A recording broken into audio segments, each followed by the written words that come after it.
cancer. Okay, so will they call it epidemic or not? Depends. But these are not transmissible. But they still, I mean, they are very concerning diseases, and people from epidemiology will be interested in knowing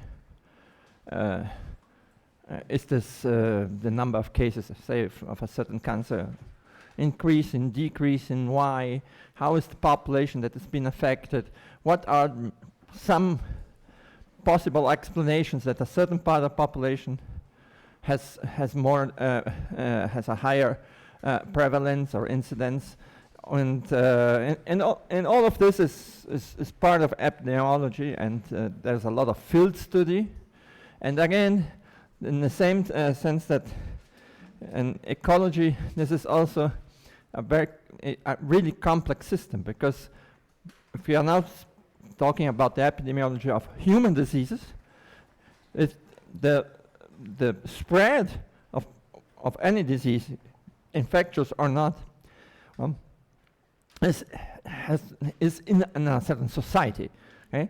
So this is a typical situation where we have a lot of agents. You have the etiological agent of the disease, but you have also the people, and the people have behaviors and so on. So it's very, very complicated subject, and typically it's what we would say it's a complex system. So, okay, having put this more clearly, we will be interested in infectious diseases that can be transmitted, and we will concentrate on infectious diseases of humans. Right? But there are some difference, and I will comment on this, when you go for diseases of animals or plants. Okay, there's something like phytoepidemiology also. So all of this is important, but there are many differences. For instance, about if you take plants, there's a very different mixing patterns of contacts and so on with plants and humans. So we will be talking about infectious diseases of humans. So, okay, so where are the mics? Okay, I will make closer. What? No mics. They are already. Okay, they are already here. Okay, so how can give me examples of how diseases can be transmitted? So air, because everybody knows COVID is air. Okay, air. Direct contact examples. Huh? Well, okay, there are direct contact, simple contact, which, well, everybody is talking about monkeypox, but pay attention when I'm in the last class. I can talk about monkeypox because I'm involved in some initiatives. But typically you would have in the past that would be smallpox, for instance. That's more clear. That the smallpox was not necessarily, I mean, monkeypox is not necessarily connected to sexual activities, but in practice it's like it is. Okay, later. So, okay. Yeah, okay, then there are the sexually transmitted diseases. So is it very well defined what sexually transmitted diseases is? Yeah, but for instance, it's not just the diseases that you can catch by making sex, okay? Because otherwise you would say that that flu is sexually transmitted, okay? Because if there's sex between two people, one people has, I don't know, flu or influenza, then it can also infect. It's not sexually transmitted, however. It's transmitted in a variety of ways, and in this case, maybe just by airborne disease. So usually what people call sexually transmitted diseases are the diseases that necessarily or mainly are transmitted by during sexual intercourse. Which examples? HIV/AIDS. So, but you can also get by transfusions, you know. Okay, so but the main natural way is already sex. So other ways. Okay. The Colombians? Okay, other sexual transmitted, gonorrhea and so on. So other, apart from sexually transmitted, airborne and skin. Waterborne. Example of something that is waterborne. Cholera. Yeah, exactly. So cholera, it's transmitted by what is cholera is bacteria? No, cholera it's protozoa. Yeah, it's a bacteria. Yeah. Okay. So and it's transmitted through water. I mean, it's not transmitted directly between people. But in water, where usually connected to wastewater or something, water that's not been treated, and then people will go there and drink the water and get cholera.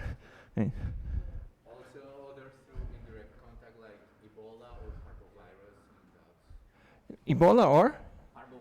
Arbovirus. No, Ebola can be transmitted in many ways, actually also airborne and contact and so on. Yeah, but then there are the vector-borne. That's the mathematicians. Vector in this case is not a vector. Okay, it's something that takes the disease from one human person to the other human person, and it's usually something which is an animal, living being. So examples: dengue, chikungunya, malaria, yellow fever. Leishmania depends. Cutaneous not. Cutaneous leishmaniasis is not transmitted. It's transmitted by it's transmitted by an insect, but the insect doesn't get infected from the human. So if at least cutaneous leishmaniasis is like this. It's a zoonosis. It's going on in the field, usually in degraded areas and so on. And there are hosts which are probably rodents or something, which are host to the parasite. And then there's an insect, which I would like to remember the name, but it's a phlebotomina, yeah, but it has a more specific name. And maybe they will transmit to you, but if you will not transmit further, okay, you don't. If you have a leishmaniasis and there comes an insect and bites you, you will not infect it. So it's a cycle going on in the wild, and then people get infected by kind of spillover, but not a chain of infections. The disease transmitted during pregnancy by vertical transmission also can be modeled mathematically? Can be modeled, yes. I mean, yeah, you can model a lot of things. Yeah, yeah. Maternal transmission can be modeled also.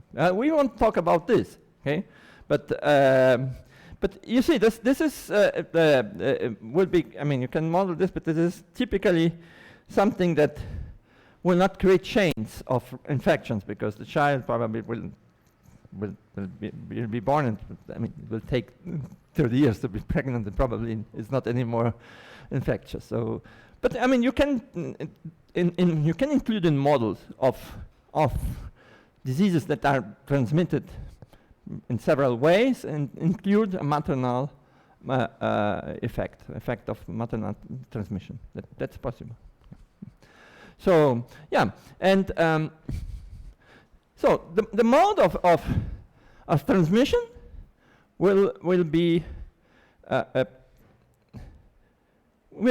intimately connected to the epidemiology. So, for instance, you will have an advanced course on disease ecology. What is disease ecology? Disease ecology is looking for the aspects which are ecological, which may impact the the disease dynamics. Okay, so typically,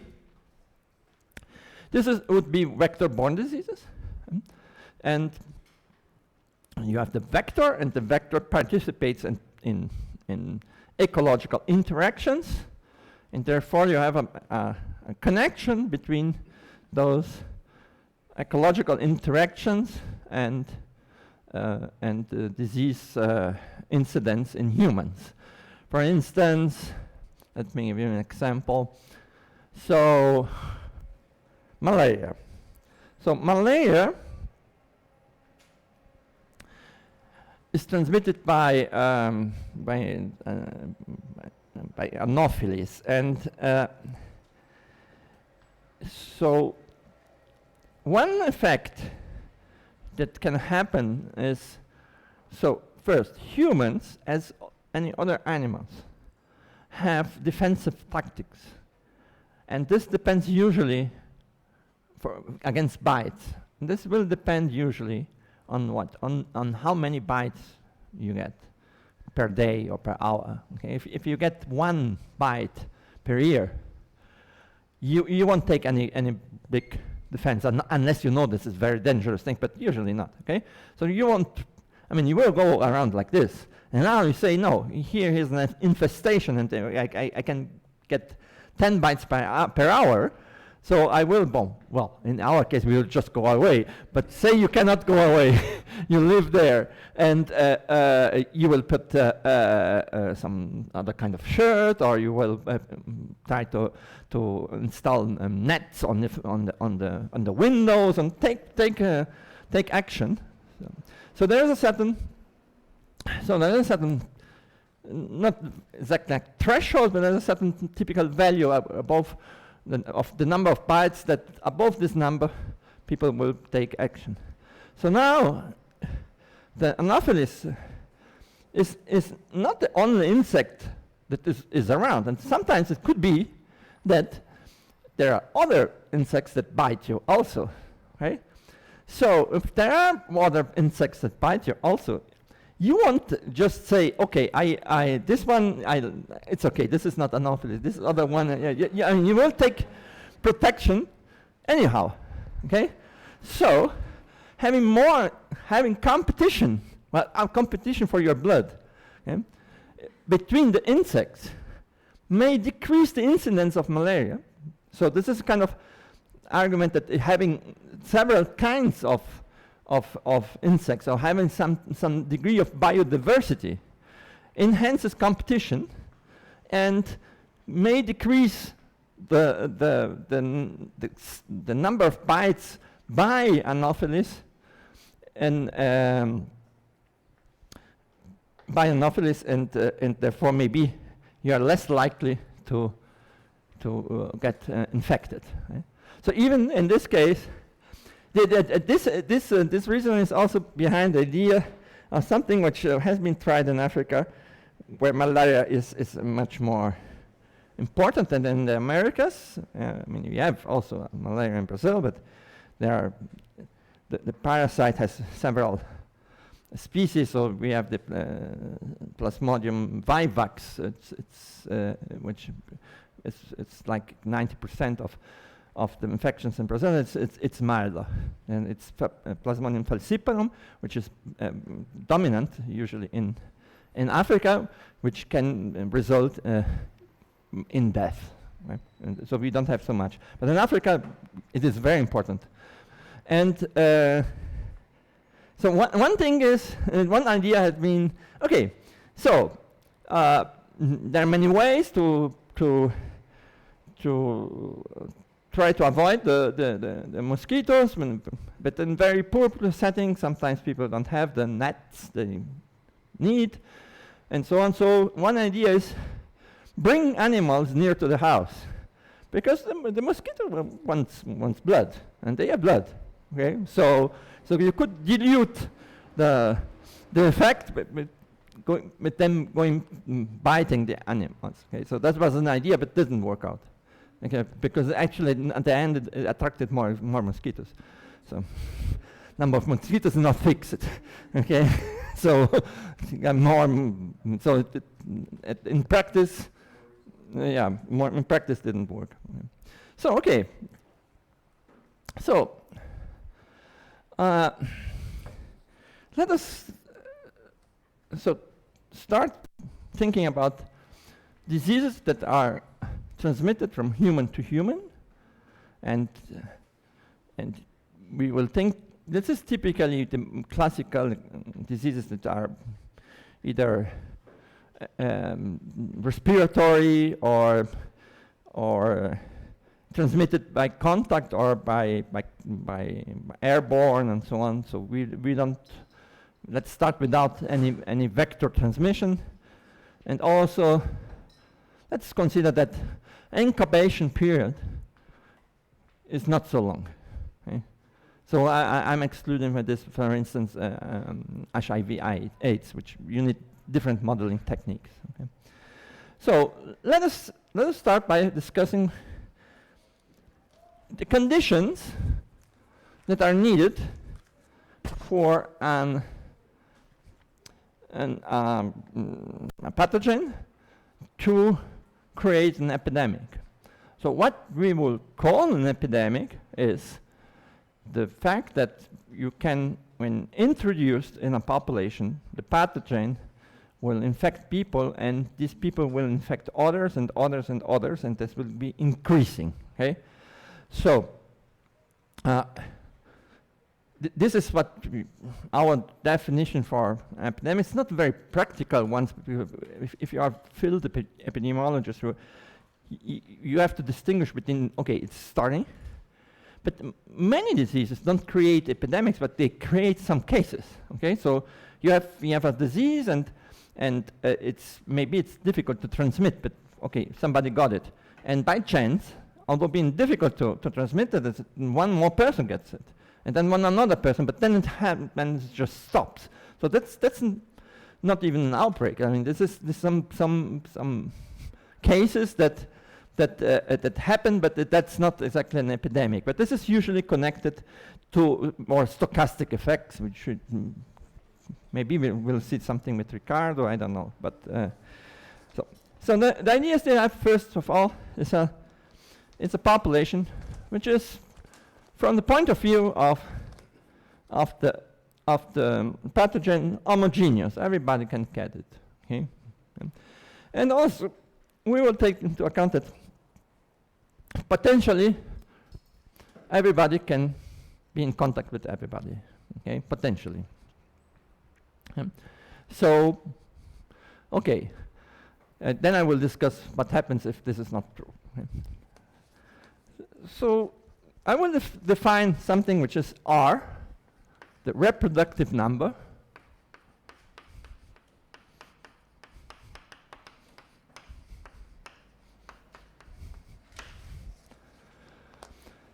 it's at this point here, I will define it as the number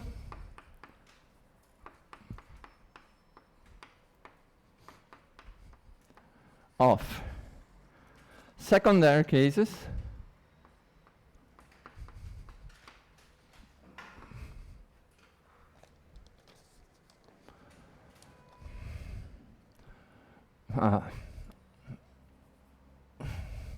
arising from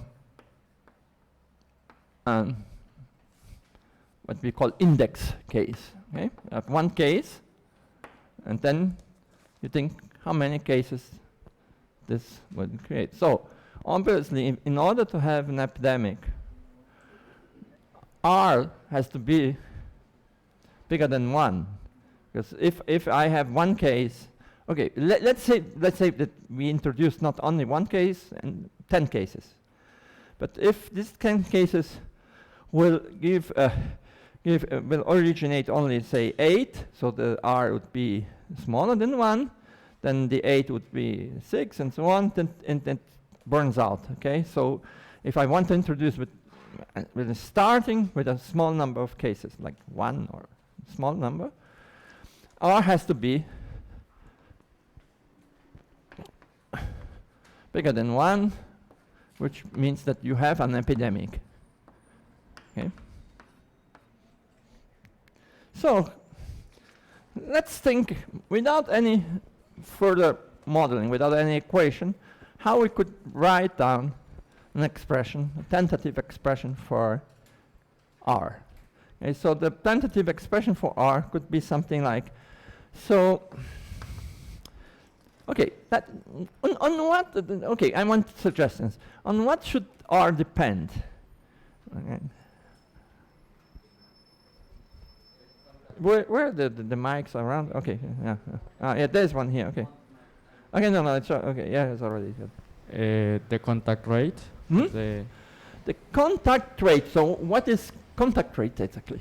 The probability to a person with the disease have contact with a susceptible individual. So, yeah, but let's be more specific. Okay, there's one thing is, given that an infectious person meets a non-infectious, in this case we'll call it susceptible, there's a certain probability that this will create a new infection. Okay, so this has to come into, but there are other things.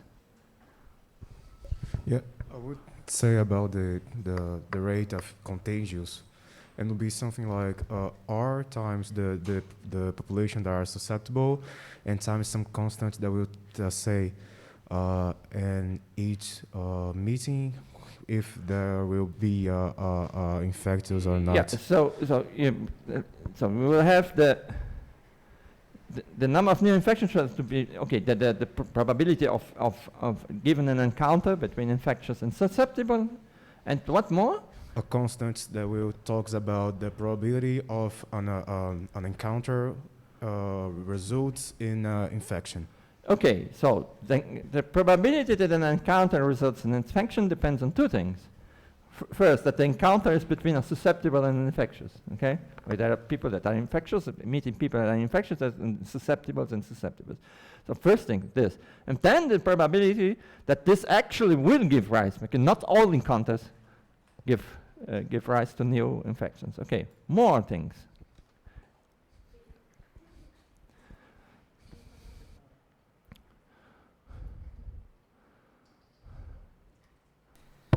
Okay. The pathogenicity of the pathogen of the So what you disease. call pathogenicity, because that's well not very different. Usually this has to be It's with something like the ability of being transmitted. the The ability of being the transmitted. ability of being transmitted. Oh, okay, this is not pathogenicity usually, but okay, I understand. Yeah, Pathogenicity is I'm a usually more little connected to how severe the thing is. Transmissibility or virulence. Okay, so but this is again the probability that I mean, okay, the pathogen and I mean the relation pathogen human will be different for different pathogens, and there are some that are more easily transmitted than others. But this will go back to the probability of infection given a susceptible infected encounter. Okay, so if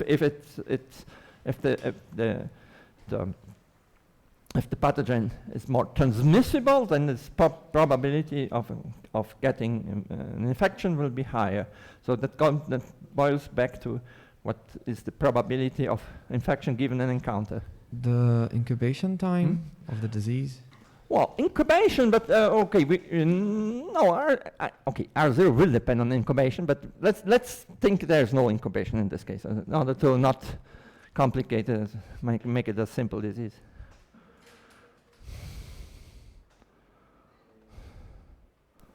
The recovery rate, maybe? The recovery rate, so yeah, there is not only the recovery rate, but I mean, how long the person is transmitting, okay? The infectious period, the period that the person is infecting. If it's a very long time period, then probably can infect more people than if it's very short, okay?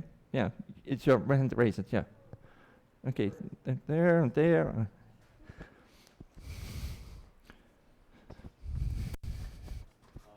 Degeneration time, the time that you have the disease.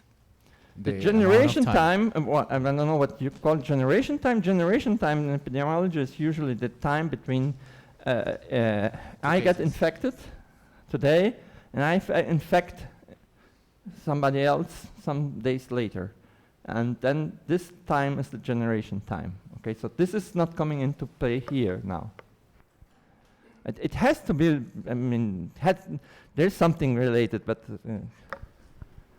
Maybe we could estimate something like what would be the equivalent of the mean free path of the a new mean free path, like in physics, where you Yeah. can calculate the mean Yeah. free path of a particle. You can calculate something like the mean free path of the vector of this disease. So to- okay, to the vector in this estimate, case like- it's or no vector. some other, okay. whatever the vector is, and then it has to travel Yeah. some distance in space generally to. Yeah, the people have to somehow transmit, usually Yeah. by some movement. If everybody stays. Yeah, I guess for people, the epidemic would care more about the network of context than Yeah, so the purely network of context. spatial Yeah, effects, okay, right? yeah, But- that's it. So the network of context and the mixing patterns. Okay, but Yeah. I'm considering well mixed, like we did in ecology. Everybody can contact everybody in principle, but then this does not mean that everybody has all the time contact with everybody. Okay? Yeah.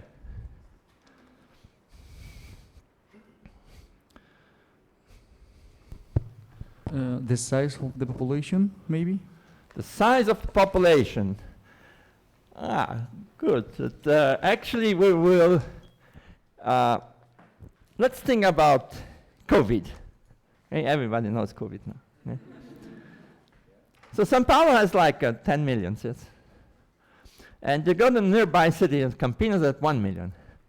Is R in São Paulo 10 times bigger than in Campinas?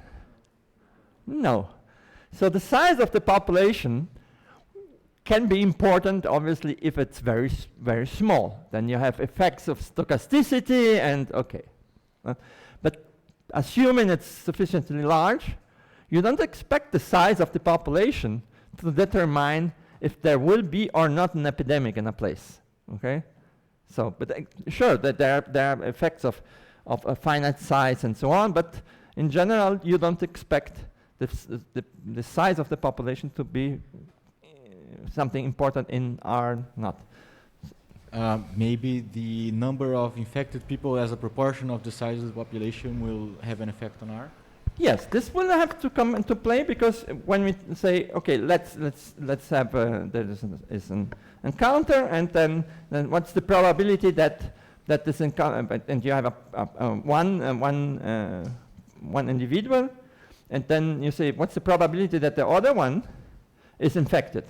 Okay, so in a well-mixed situation, this is just the proportion of infected in the population. Okay, so this has to come into the equation. Yes. Yeah. Maybe it's important to understand how long you will be able to pass the disease, and also how long you have the immunity to not get sick again. So how many times you will be able to get sick? Okay, good. Sure, the duration of the infectious period has to be important. Okay, if it's very long, you're more likely to have opportunities to transmit. Okay, unless it's very debilitating and you have to be isolated easily. But usually the duration of the and then also the immunity. So now we will consider only the case where you have already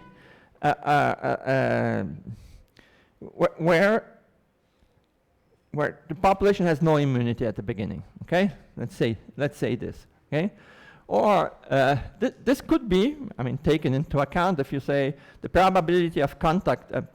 I have a person, and the has a contact. What's the probability of contact with a person that has with an infected person? So this is number of infected over the population, but you could also think that there's the number of the number of susceptibles, okay, is depleted by having some immunity in the population. Okay, but at the starting, immunity is not important. And are we considering mortality, like, because the pathogen can like kill the population and population is going to decrease, right? Yeah.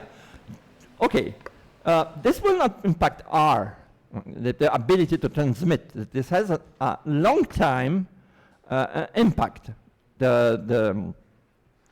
It's called the virulence of the pathogen. Okay, but for most of the cases that, even if you think COVID or things that they're very big problems, the number of deaths created by infectious diseases in modern times, in recent times, is much smaller than the total population. Okay, even if it's very important disease. So in the most models, even if you have some associated virulence or some mortality induced by the pathogen, still consider the population size constant, because, well, it's like for humans. Okay? For plants and so on, you could have this kind of thing. You have destruction of whole plantation with for a pathogen. Yeah. The manner of transmission of the disease, like if it's by air, the R will be bigger. If it's by water, it would be smaller. And so, okay, this will impact the transmissibility. Yeah. Okay, so the transmissibility we already talked. It has to be there. Okay, so maybe R has something to do with the level of precautions that a population is willing to take. The level of precautions. Precautions.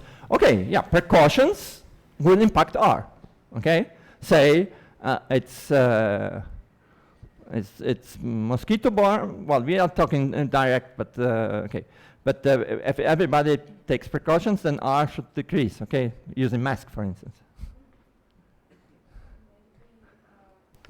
Maybe include what you said before, like how debilitating the disease is, that will impact R, because if it's very debilitating, the person will isolate, and then the time of infection will be way smaller than a very... So, but this impacts the time the person is infectious effectively in the population, okay? Because, maybe the person continues to be infectious, but it's isolated, and then in practice, for the epidemiological point of view, not of the medical point of view, but this is the same as being a person that is not in the population. So, we are considering that everyone has a chance of contact with the disease, but we don't have to consider a rate of contact, because in certain situations we have more contact with different kind of persons and this kind of stuff. Perfect. The rate of contacts. Nobody talked about this before. But how many contacts you have per day or per year or whatever obviously have to impact. Okay. So let's start to write something. Okay. So let's say usually, well, contacts. If you go and we make a pool here and say how many contacts did you well. Okay, let's be philosophical. What's a contact? Okay, that's a very difficult problem, right? Because it is, for instance, for airborne, like COVID. What is a contact is complicated. Okay, people try to define this as stay in a close range for at least 50 minutes. It's a contact. Otherwise, it's not. But well, that was based on wrong premises at the beginning of the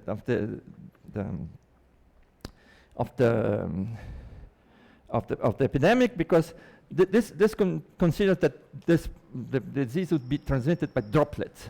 Okay? So you need a close contact, but otherwise the droplet just falls on the floor. But now we know that aerosols float around. So even I'm not in close contact with people there in the back, but it could be transmitted. So it's very difficult to define contact in this case. Okay, so contact rates. Well, but then there are other diseases where the contact is obvious, which is the sexually transmitted diseases. So people can actually reconstruct a network of contacts. This is typically for sexually transmitted diseases, and this is very likely to be fundamental to understand monkeypox transmission. So, okay, so if we make a pool here about contacts, let's say we have some definition of contacts, then each one of you have different number of contacts, okay? So then you could say, okay, let's take the average number of contacts. Okay? That would be some idea. And well, let's call it the number of contacts could be the average number of contacts, or maybe we have a situation where everybody has exactly the same number, okay, idealized. So the number of contacts I will call K, number of contacts. And then you need the probability, I will call P, probability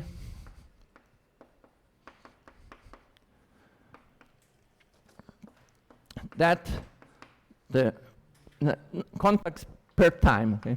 Okay. Okay. The probability that the contact creates a new infection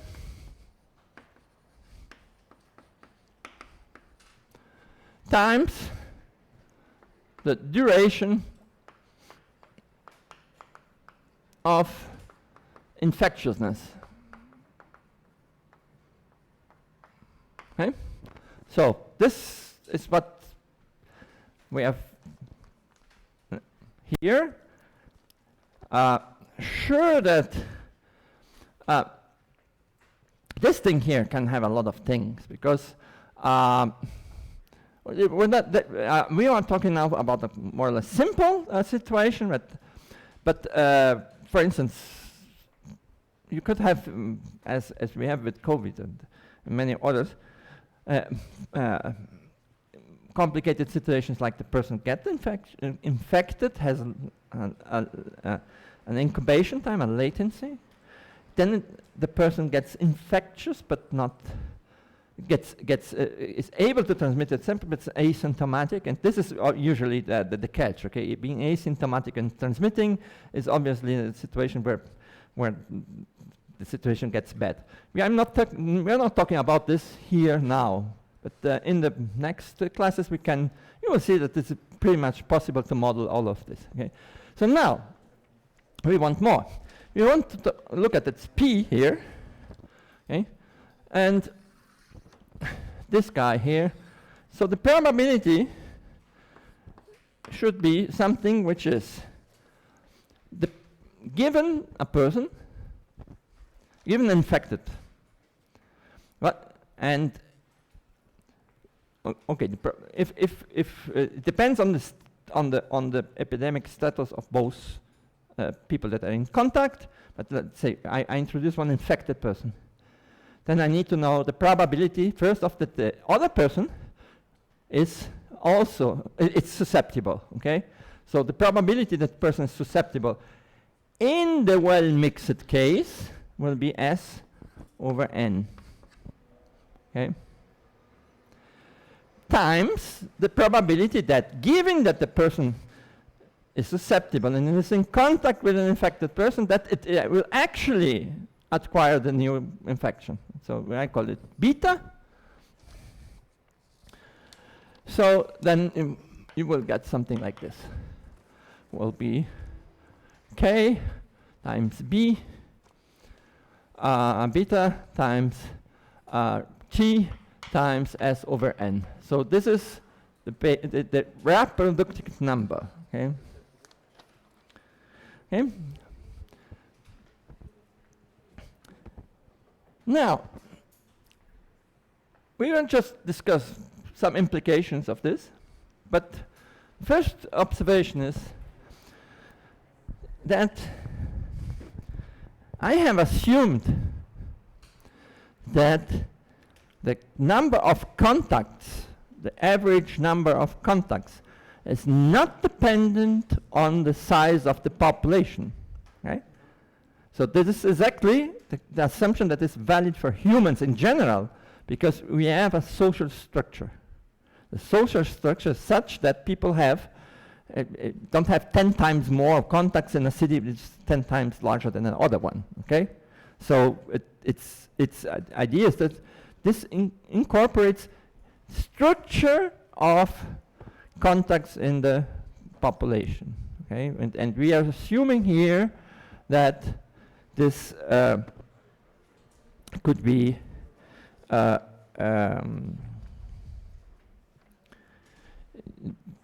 this does not depend on the size. Okay? I have a question. We are assuming that the R exists when all the population are susceptible. No. No? No. This will be the R0. Okay? The R, okay. no, then there is a certain number of susceptibles divided by the number of N is the total size of population, okay? Okay, but why? Well, what's the reason that not all the people are susceptible? Okay, we will take this case. Then S will be equal to N, okay? Okay. Yeah. Okay. And then this disappears. Okay. Which is called the R0. Okay. So this is the R at a certain time, whatever. I mean, I'm just looking at population that there is the infectious disease there, and I'm just looking at how many new infections arise given that I have one infected guy, and what's the probability that he will find a susceptible? Only this. Okay. So this is not yet the R0, famous R0 that everybody heard. Can you recall what beta accounts for? So for the probability that, okay, so here we needed the probability that you have an infected guy, okay. The probability that the contact he has creates a new infection. Okay, this will depend on two things. Probability that the person is susceptible, okay, times the probability that given that it's susceptible and that it will actually acquire the new infection. So this is a probability of getting the infection. It's that given the that infection will indeed occur. Okay. Yes. Okay. Because this is not that every contact is infectious. I mean, it's potentially infectious. This doesn't mean that it is actually. Okay. So. Yes. Yeah, we will discuss this in a moment. Yeah, yeah, sure. This is S varies over time. So this is for the number of possible secondary cases may depend on time. So now, okay. So I just wanted to mention here that we have also made an assumption that the probability that the contact is infectious depends that the contact is a susceptible person is S over N, and this is related to the well-mixedness of the. It's just like I go on the population, I take randomly, and all of them have the same probability of being infectious or not. So the number of susceptibles divided by the total population will be actually what the probability of encounter will be. Now, if you have different contact structure, which could be not well mixed, could be a network of contacts, then this would not be true anymore, right? So that's where network theory comes into play in modern epidemiology. It's assuming that it's actually calculating this guy, giving a certain network structure. So network structure can be, for instance, you have lots of people that you have some people that have lots of contacts, okay? And other people don't have so many. So this can create a structure. And sometimes people talk about scale-free networks, although in practice they are not scale-free. They are but not. And this would impact the calculation of this, and this can depend on the structure of the population. Okay, and also the structure of the structure of the network would also impact this guy here. The number of contact. Here I'm using that. Say the average number of contacts in a population is something that the average is actually close to to something that people actually have, but it's representative of the contacts. But you could have a distribution of K, which you could have a very large variance, for instance, or could be, I don't know, a complicated thing, and maybe the average is not representative. Okay, and then you have to take into account the whole degree distribution. Degree is the number of contacts per person has. So then you have the whole degree distribution, okay? And then this is also would be modified in this case. So, and this is important for diseases where the network structure is important. So for instance, this is not taken into account usually, this network structure for COVID, or for influenza, or for, I don't know, measles, and this is, because these are easily transmitted and contact is difficult to define and so on, but you expect, for instance, that there's for the time being, there's only one paper with models about monkeypox on the archives, so nothing has been published at this point. And it's likely to be very important to take into account the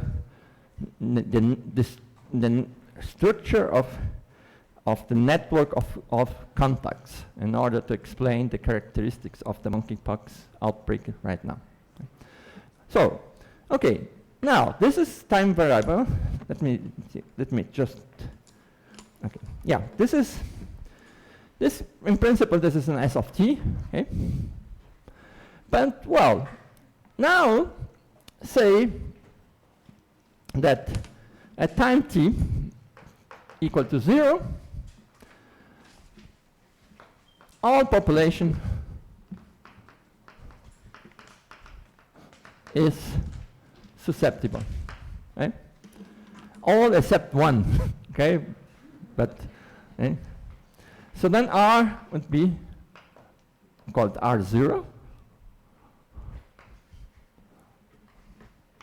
What would be this? Nice, okay? So this is the basic reproductive number. This is the thing that people talk all the time about, okay, in the context of models in epidemiology. We have been discussing on prime time in TV shows about this guy, okay? For COVID, obviously. Yeah, and there are many misconceptions about what this is, okay? It was really, really bad, most of the things. Okay, but this is then the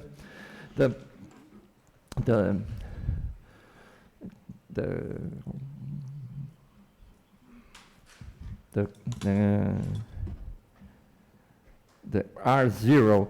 So just pay attention that this is a dimensional, a non-dimensional parameter, okay? Because this is time, this is contacts per time, and contacts is just counting, okay?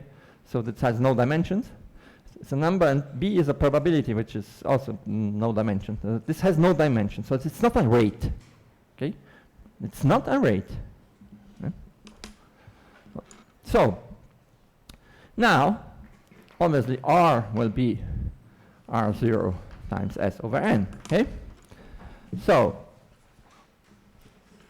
take the case where we have a disease that once the person got infected, the person recovers and is immune, right? So if it is, then looking at the, now considered also that the time scale of the disease duration is much smaller than the time scale over which the population changes. Okay? So if you think, I don't know, influenza, a week, okay? And in a week, the population didn't change in practice, even if there are people dying, but the time rate of change of population is tens of years, while the duration of the disease is much smaller. Therefore, I can consider the population constant. If the population is constant and nobody who has been infected becomes susceptible again, so the total immunity, then S can only decrease. Okay? So S has to decrease.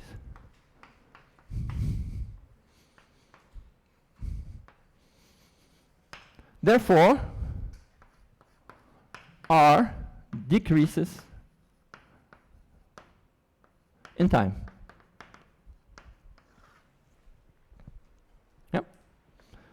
So, there are many possibilities, but one way is that the number of susceptibles will decrease to such a point that R is smaller than 1, and therefore, if R is smaller than 1, the epidemic is slowing down. It is a number of secondary infections. Now it's now smaller than 1. Therefore, the population the epidemic is burning out. It's going to end. Okay? Yeah.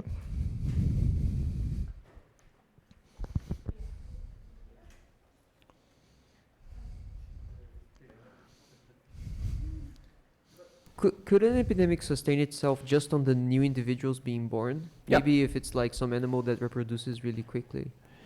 Yes, actually that happens. I mean, this will give you an epidemic and then a new epidemic and then a new epidemic. Will give cyclic epidemics due to renewal of population. But usually, I mean, most of the cases, immunity is never infinite. Okay, so the most important renewal is loss of immunity in the most human cases. Okay, except for some of them are really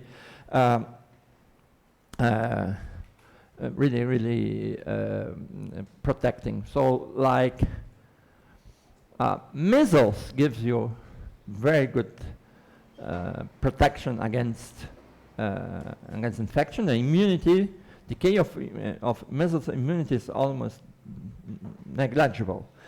And then and what? also, Yeah. Also considering that question of time, that strict inequality there is not really necessary. That strict inequality there is not really necessary, even if you begin with a small number of cases, because then, if, for example, compared to the lifespan, the time in which infection happens is very short, you can have slowly a progression, and then it can get to a considerable size of the population.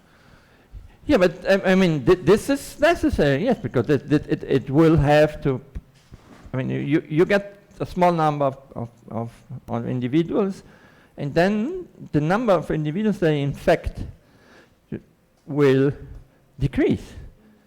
It's a finite duration of infection, so you have, say, 10 persons, and they got infected, like, let's say, on the same day. Okay. After 1 week, these people won't be infectious anymore, and if R is smaller than 1, then maybe they have infected 8. Yeah. Okay. That's why I said considering the time, because if they remain infected and then they infected 1 and then it's doubled, so then those can infect another 1 and then it's tripled. And yeah, but I mean, they are infecting less and less because it's smaller than 1. Okay. Yeah, smaller. Yeah. Yeah. It's bigger than 1, yes, then it will progress. But if it is equal, it can be. Equal? Yes. I mean, okay. The inequality need not be strict. Okay. Equal is not generic case. Okay. Okay, it's not a generic case because it's always uncertainty, so you cannot fix this. But sure, it can be very close to 1. Okay. So the progress of the epidemic, or the decrease or the increase of the would be on a time scale that is long. Okay. That can be. Okay, but no, this is even if it is small. In the case we start with a completely susceptible population, so we are talking about R0 or R0, So then this process goes, and this is, say, marginally bigger than 1.1, 1.01. This process is a geometric progression, right, at the beginning, because you have a lot of people, even having some infected, the number of susceptibles will be not immediately affected. Okay? If you have 1 million people and the R is equal to 1.1, and then the S is not really affected. So at the beginning, this starts with a geometric progression, and if you put it in, as we will do in differential equations and models and so on, then it will be an exponential growth. So even with a small R, if you have exponential growth, that can be important. Okay? That happened in a lot of things that have been discussed for COVID are related to the fact that you can have certain circumstances are close to 1 but not smaller than 1. And then there had been lots of discussions in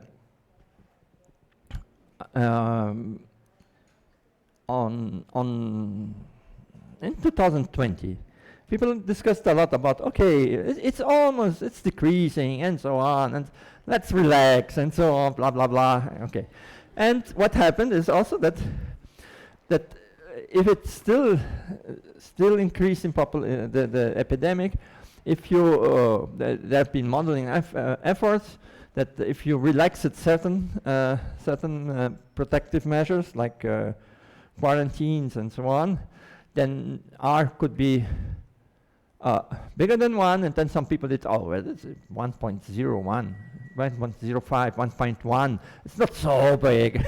Okay, but then you calculate the burden that this would create over 2 or 3 months, and that was enormous. So there's a real difference, and if, for instance, with COVID was like having R equal to 1.1 and 1 or 1.4 is very different situation. One can be managed, the other one could not be managed from point of view of burden and stress on the public health system. So you can also ask yourself the typical values of R0, okay? So a smallpox, it would be, I think, in more than 10. I mean, we don't have smallpox, okay? But it was measles is also high. It's like 4 or 5, and the COVID has started R0 like 2.5, which is high. 2.5, 3, depends on the place, depends on many things. So okay, so this will decrease. At a certain point, obviously, then you will get if S over N is smaller than 1 over R0, you have the decrease of burnout. It's not exactly a burnout because it can go decrease and not go to 0. Could go to some value of okay, yeah.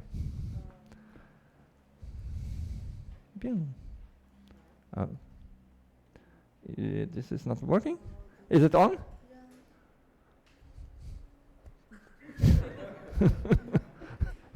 Okay, so I think this one we have to change the battery. From which point do you call it pandemic and not epidemic? Okay. This is it's pandemic. It's an epidemic that happens all over the world. So probably if you ask people from epidemiology strictly, they will have a better definition than this one. But pandemic means all over the world. So well, then they can say maybe could it be a pandemic, but it's not in certain parts of the world. Okay, still call it pandemic. Okay, COVID is typically a pandemic. All countries are affected. But then you could have pandemic that people will say maybe certain places are not affected, but still a large number, large geographical regions have the circulation of the pathogen and the disease, and therefore it's a. But in terms of the reproductive number, do you have, in terms of the reproductive number, you have like parameter, like a threshold? No. Pandemic depends on spread. I mean, because there are diseases that stay in a certain region, okay? Because for instance, vector-borne diseases cannot be really pandemic because you don't have, say, mosquitoes like Aedes aegypti. It's not all over the world. It's only where you have Aedes. Okay, then you said it's widespread, but then it's not a pandemic. But it doesn't mean that this is not connected to R0. Okay, it's more the geographical distribution of the epidemic. Okay? So okay, so this will burn out when this happens, and so let's look first. So in this setting, epidemics are kind of self-limited. They at a certain point the number of cases will decrease. Okay, but the asymptotic state could be an asymptotic state with no infections, or with an endemic state. We will discuss this tomorrow. Endemic, it means there is always a certain number of infections occurring, okay, and then a certain equilibrium. Yeah? So now, looking just at R, yeah, what can you imagine would be control strategies of a given epidemic, a given disease? Okay, but can you think that what public health measures you could act on R such that you make it smaller than 1? Ideas. Reducing K, the number of contacts per day. Reducing K is reducing the number of contacts, okay? At least when contacts are well defined, okay? Yeah, this is surely the classical thing. It's so reducing K is reducing the number of contacts in general would be, but you could also think that, I mean, you have only to reduce the contacts that are possibly infectious, okay? So that would mean a quarantine of infectious people. If there's no asymptomatic infectious period, otherwise you have to reduce all case. If you have asymptomatic and people don't know that they are transmitting, then only quarantining people will not be enough, because people are transmitting before they know this. But if they know, then you could only reduce the K, the number of contacts of the people that have the disease. Otherwise, if it has a asymptomatic, infectious, asymptomatic phase, then you would have to decrease K totally. So that has happened with COVID. Okay, COVID has important asymptomatic transmission, and you have to reduce K globally. Yeah. P, well, using, for example, with the usage of masks, you can reduce beta or P. Or with vaccination, you reduce S.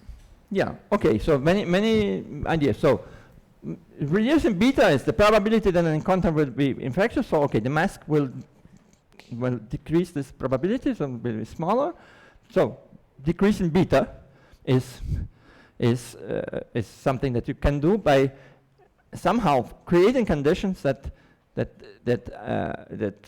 avoid, or at least partially avoid, that the contacts create new infectious people. So this would be, in the case of COVID, it's the masks, for instance, okay? Or, yeah, other things also. you could treat the infected people to reduce the duration of the infection, for example. Yeah, you can reduce the duration of the infection, okay? Well, you could, again, this you can also think that if you quarantine people, they are not anymore infectious in this epidemiological sense, that they are not transmitting anymore. But also, treating people is diminishes the infectious period, and then this could impact R0. Yeah. So I'll mention this one just because it seems like a counterintuitive result of this equation. But if I were to take on a lot of immigrants who are not susceptible, who are somehow immune, in this equation, if I were to say like, okay, Brazil has an epidemic, let's just import 100 million, you know, people from Paraguay who are immune, and mix them homogeneously. Yeah. Yeah. Okay. Is this ever something that I happens? mean, it's mathematically possible, but I don't think it works in practice, because usually... So this would be a consequence of this being kind of a mean field model, right? Because technically this doesn't happen, I it guess. doesn't happen. This is a mean field model, assuming homogeneous mixing, obviously.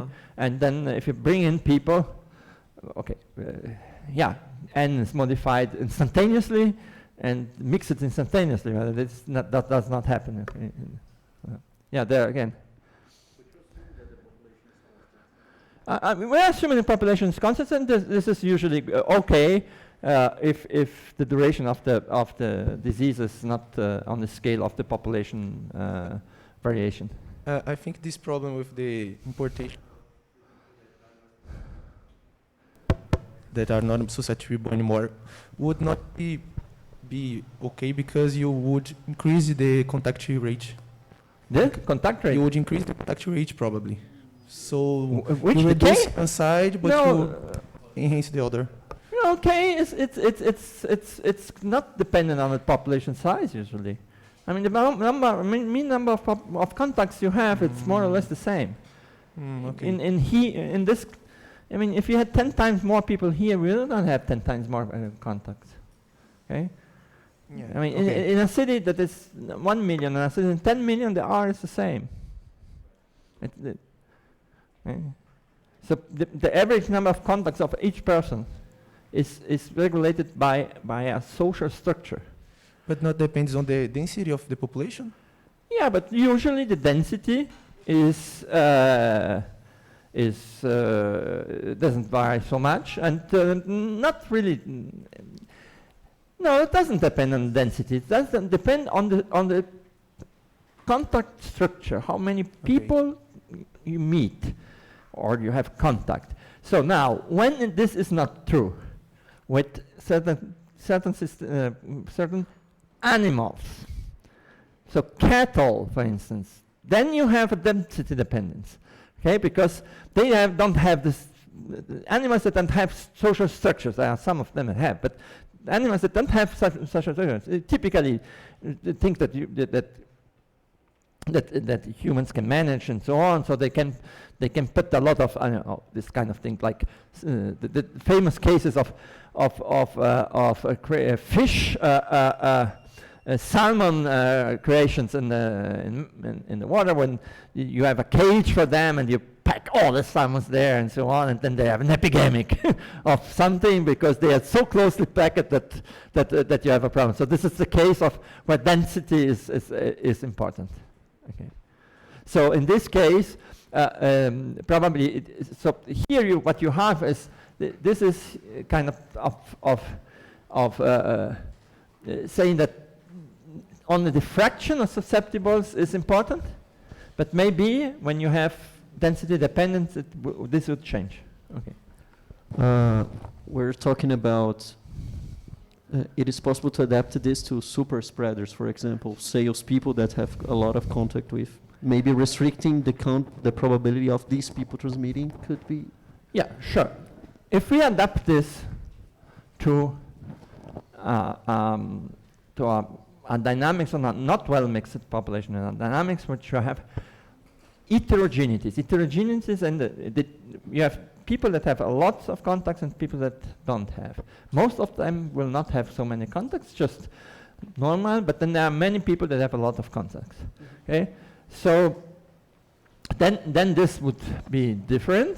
This would depend on the mean of k, and say k is k usually is it's a distribution. Okay, so you have one number of contacts here, and then you have a kind of distribution here. Okay, so you can show that this depends on the variance and the mean. And usually this goes, in this cases, it goes like average of key square over average of key, okay? Which, if you have well mixed, this is just the square of the average. Then you cancel, then you get the k back. But in general, you have something like this, okay? And then you have the famous cases where the variance is infinite. So when you have what people call scale-free networks, which is networks where you have, say, the number of contacts is like this, but this is decreasing only polynomially, it's not decreasing exponentially, then, well, if you do the calculations, then this goes to infinity. So in this case, R0 would be infinite, which more or less spoils the utility. So you cannot go on with these things in the same way you are doing here. You will have to do stochastic simulations. But anyhow, one thing that it still means, if this goes to infinity, is that even a very small infectious rate, even if beta is very small, still you can have the invasion. Okay, you have you have an epidemic with a very small infection probability. In the case of the network of contacts being like. These are scale-free things are like this. You have a okay. Here is this one. You have a network with a lot of people that have lots of contacts. This guy is super connected, and this has only 1 or 2. This has only 1. This has only 1, and this has only 2, and then this has only 1, and this has a lot again. Okay, and so the probability of having a lot of contacts is I mean, the probability usually decreases with the number of contacts. I mean, the probability one contact is bigger than the probability of having, say, 30, but the probability of having 30 is not infinitesimal. It's not like 0. Okay. So this is usually this is mathematical result. Okay. And then you could ask, okay, is there actually in real networks, okay? Aren't there this kind of things? So there are this kind of things, but not exactly scale-free. Okay, but usually you have a kind of scale-free, but you have a truncation. Okay, so if this would be, for instance, sexual contacts. Then you have this kind of situation. You have people that have a lot of contacts, and most people don't have just 1 or 2, okay, over a certain period of time. Okay, but obviously there are not people that have 1,000 per day. Okay, there is a truncation. Okay, so it's not really always scale-free in the mathematical sense. Okay, there's always a probability above a certain number. The scale-free things breaks, okay? So if you look for, there are statistics of sexual networks, for instance, that people from England do have a lot of data and so on, and it's usually it's decaying, but you can have, in certain settings, in certain subpopulation, you can have like 30 contacts a year with different partners. It is already near to the scale-free limit.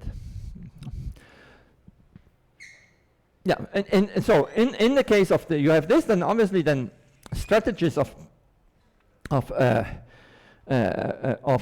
controlling the epidemic should go on the people that are the super spreaders. This has been discussed a lot also with COVID, okay?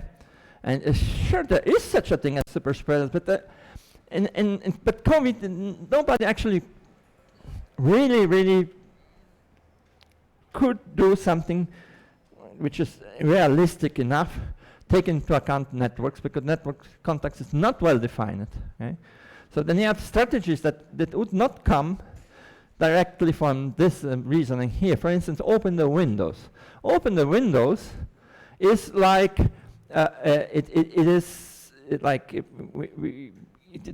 to avoid the possibility that even not having a close contact, you can get infected because it's not a close encounter that is necessary. It could just accumulate a lot of virus, and then okay, you open the windows, you have wind, and then you recycle the air.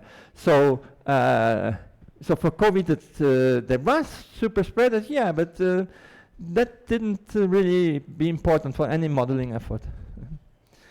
So now here we also talked about vaccination. So let's discuss this as our last topic today. Where's the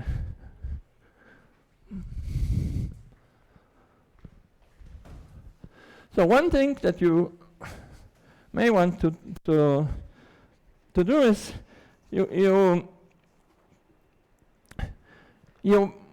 say I want to I start with some R0, okay, and then I know that R is R0 times S times V, and then I want to make R smaller than 1, so I can modify S by vaccinating people, okay. So say that the fraction of susceptible people will be decreased by some amount of vaccinated people, okay? You vaccinated a fraction, phi over n, okay? So the R0 with vaccination, let's say, okay, would be just k b t 1 minus phi over n, okay?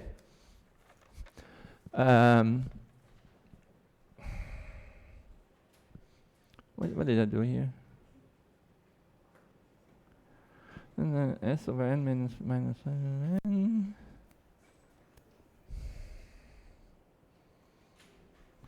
Okay, R0, but S is very close to n, okay? The S is initially close to n, okay? This is the 1 here, okay? So that's R0, okay? So R0 with vaccination being smaller than 1, that's what we want. You can calculate that this here this is the R0 without, I mean the original R0 without vaccination, okay? That's R0, okay? Okay? Okay? So this means that R0, 1 minus phi over n, has to be smaller than 1. And then I can calculate phi, and I will see that phi over n has to be bigger than 1 minus 1 over R0. Okay? Yeah? Okay? So you need this, then you divide by R0, then you calculate phi over n here is 1 minus 1 over R0, and this is the number of the proportion of the population, of the susceptible population, that you have to vaccinate in order, when you have a completely susceptible population, you go and vaccinate, and in order to avoid the emergence of a given epidemic of, say, that's connected to the vaccine, okay? So this is the threshold, and that's what people call herd immunity, right? That's the herd immunity threshold, okay? So this here has been discussed for a completely susceptible population, okay, which is being vaccinated. So this is not the same thing as people discussed so much. Are we already at the herd immunity? So people are asking themselves if they were at the herd immunity back in 2020, but COVID, are we already at herd immunity? It would be this value of here, okay? The number of people that had already immunity, not to vaccination, because there was no vaccination at the time. Then are we already at this, okay? So this is bullshit, okay? Why? Okay, if you have people that have immunity with this, then you cannot take this reasoning. This reasoning is a complete susceptible population which is being in contact with a certain pathogen, and how many people you have to vaccinate in order not to have an epidemic. Okay? This is different as having a lot of infected people around, infection going on. And then you have a lot of people that are already recovered. Okay? And then you say, oh, okay, the people that have already recovered are already at this. So what? Okay, so what? So you don't take any direct conclusion. Okay? So you can show that if for simple models that actually then you will have the decrease of the number of infected. But decreasing the number of new infected doesn't mean that of the new infected people doesn't mean that there are no infections. It's just decreasing the number of infections. So you have what we will discuss next class. You have something which is called the final size of an epidemic, and it's not when you get to herd immunity. Herd immunity is not the final size of the epidemic. It's just when you start to decrease the number of new infections, but there are still new infections, and you have something which people call the overshoot. It's called overshooting, and then you have the final size. So for instance, for COVID, if R0 is 2.5, then herd immunity would be phi over n equal to 0.6, but final size of epidemic like almost 0.9. Okay. And this, in order to know the final size of things, we have to write models, differential equation models, which is the topic tomorrow. We'll do more mathematics, like discussing, writing down the models and obtaining results, which should be somehow compatible with what we have discussed here today. So we will have in the model something which will be the R0 and so on and so on and so on. And that's the really modeling part. Today is more thinking about what should be, what should happen. If we write models, we should have things that resemble these results. Okay? Professor, here. Where? Yeah. So biologically speaking, you cannot have herd immunity if you develop the vaccine after the, like in the case of COVID, that the vaccine was developed after there are a lot of people. So herd immunity will be basically for something like the smallpox. Herd immunity in this case is not a useful concept. Okay? Yeah, sure. You can calculate the amount of people that you have to vaccinate, and in order to achieve a certain goal of diminishing the number of new infections or new deaths or hospitalizations. Okay, so you can have a goal, like I have. That's actually something that my group worked on and published on this, which is I have a certain finite supply of vaccines, and I want to employ them the best way. I have a finite supply, but it's a temporal. Okay, it's a certain number of vaccines per month or something. And then you want to achieve a goal of diminishing usually what number of deaths Or you could also say number of hospitalizations, because hospitalization is also important, because if your hospital system, your public health system has a too high, is under too much stress, you increase the death probabilities.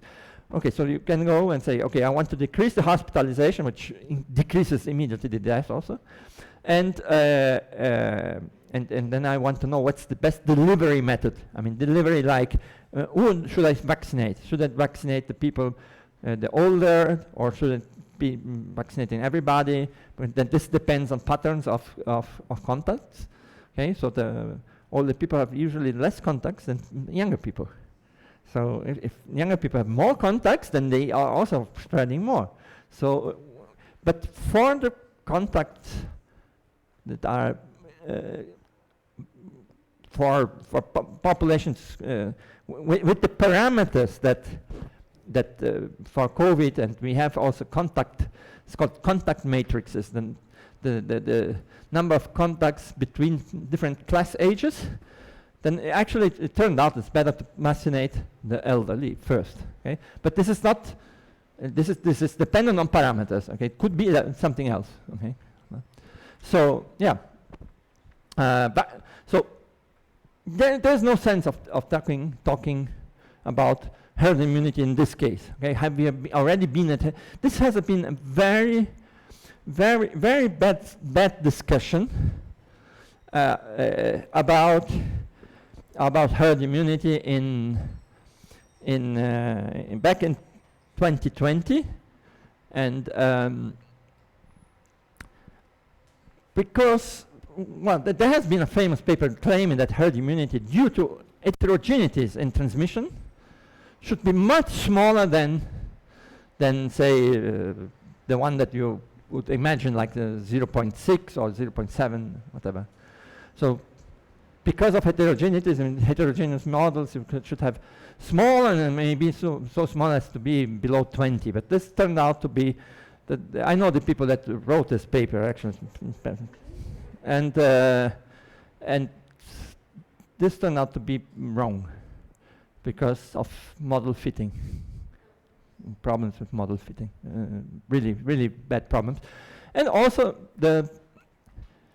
all of this then kind of faded away from public debate because of the new variants. And the new variants changed everything. Okay, so you have to consider something completely different from a modeling point of view. You have variants and you have waning immunity. Immunity decreases in the population and for persons after some time, and it decreases much quicker than people imagined. People imagined that immunity due to either to infection, at the beginning only to the infection, would at least give you immunity for a year or two. Okay, but it's not. The immunity decays in some months. Even with vaccine also decays. That's why, because they are already the fourth shot for certain populations, and this was not imagined. So all the herd immunity stories and so on, they turn out not to be a very useful concept at the time. Okay? They are useful if for things like what's the vaccine coverage you need in order to avoid certain epidemics. So this is important, for instance, for measles. Measles, it's important because you have people vaccinated for measles. There's a national campaign here in Brazil. Okay? Every year you vaccinate the kids at a certain age and so on, and you have a vaccine coverage, and so we didn't have measles for decades. And that's also true in the world. But this coverage, somehow, in certain places, is below the one that would give herd immunity, and we had in Brazil in 2000, I think 18-19 or 17-18, so I can remember, we had a measles epidemic in Amazonas. Right? in certain cities. I don't know why the cities actually, we don't know. I mean, it's the Manaus region, and probably that there are social aspects that made it possible there and not in other places. Okay, but that means actually that there are coverage was not enough. And then you could obviously think about the reason it was not, okay? And that this probably is connected to social structure, social differences, and so on, because maybe it is probably not the same thing as the measles cases that have emerged, for instance, in the United States, where it's clearly vaccine people that don't vaccinate their kids. That has an effect. And, you know, look at this. If R0 is large, okay, then this is a small number, close to 1. 1 is 100% coverage. So measles has a large R0, okay? So say it's, okay, 10. Then you need 90% coverage, okay? And that's a lot. And if you have 10% or more than 10% that do not vaccinate their kids, then you have epidemic, okay? And you see, the pathogen is circulating. It is. You could say, okay, this is a situation like smallpox. The pathogen doesn't exist anymore because it had been eradicated, okay? Then you say, okay, then you don't vaccinate people. People are not anymore vaccinated for smallpox now. Why? Because any vaccine has side effects. And if you don't have the pathogen at all, you only have the side effects. So you don't vaccinate anymore because you are sure that this pathogen does not exist anymore, because smallpox has no other reservatory as humans. But other diseases usually have some animal reservatory or have not been actually completely extinguished. Therefore, you need the coverage, and for measles, you need a very high coverage, right? And because there is still circulating the pathogen, okay? The only case where it's not circulating is smallpox. Okay. So good. So tomorrow, let's go for models, real models, not only conceptual. So here are some new books. Books are different this week. Books on, well, this one is an old friend of us. If you are mathematically trained, this is the book.